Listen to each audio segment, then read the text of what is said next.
Mijozning hisob raqamiga privat tashlab beriladi. Bunda bu summaga garov evaziga ko'chmas mulkni qabul qilyapmiz.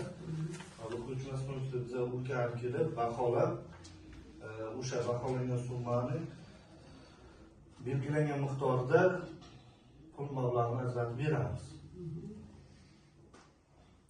Mijoz o'sha summani xohlagan joyga ko'chirishi mumkin yoki tovarni olishi mumkin. Bemalol maqsadsizda bu kredit. Faqat tovar oladimi? Yo'q, nima xohlagan narsasiga ishlaysiz. Hali shunda 12% kompensatsiya asosiy necha foiz beriladi?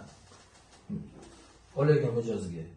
Masalan, $10,000 qilsa, masalan, adashmaymiz, $10,000 masalan oyiga siz 12% deyapsiz-ku, qancha tug'adi? $10,000. U hisoblash kerak.